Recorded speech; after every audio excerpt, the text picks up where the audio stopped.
The weather is warming up and the weeds are returning. Weeding can feel like a never-ending gardening trial.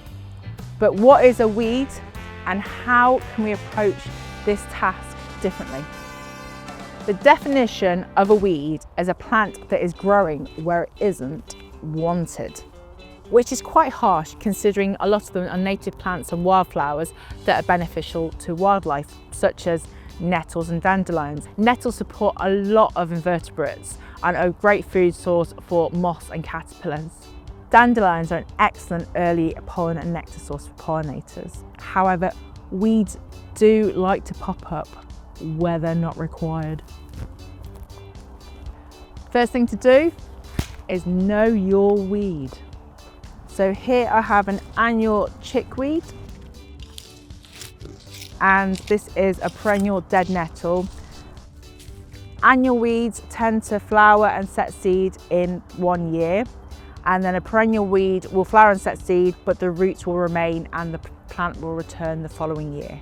Understanding a weed's life cycle helps you to really understand them and work out their Achilles heel so you can control them best. Our website has got some really good weed pages on it on how to control them, identify them. But also this book here by Guy Barter has got some really good identification pages on how to understand those weeds better. The second thing you need to consider is location of your weeds. So in an area like this, you probably want it to be top notch, not a weeding site competing for nutrients and smothering your plants. But in other areas like this, hedges, sheds and garages, let the weeds be and increase your biodiversity. If you're intent on controlling your weeds, then it's a good idea to get them while they're young, weak and vulnerable. So this is a cut flower garden and I have spotted some chickweed here. In springtime you tend to get a rash of seedlings, and hoeing is a really good way of just chopping their heads off and just clearing the space. On a hot summer's day you can leave these to fry, but it's not quite warm enough for that yet, so I'm going to just pick them up.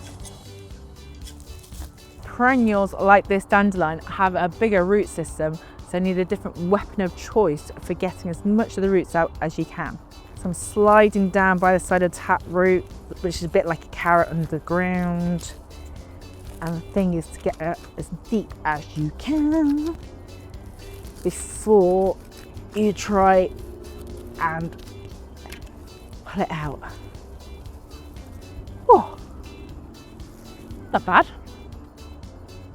This is a hori and it's good for kind of rooting about and finding more of those roots.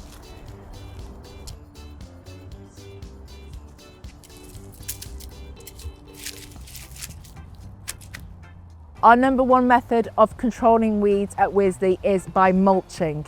This helps to suppress annual and perennial weeds and also helps to weaken anything underneath, so it's just really difficult for them to push up through, but also helps to improve the soil to support the plants you want to grow there. So in summary, the key is to understand your garden weeds and understand their life cycles, whether they're an annual or a perennial, how best to tackle them, whether to hoe them or to suppress them with mulches or to remove all their roots. Or they might be weeds that you can live and let live and enjoy them and the biodiversity benefits that they bring to your garden. Because at the end of the day, there is more to gardening than just weeding.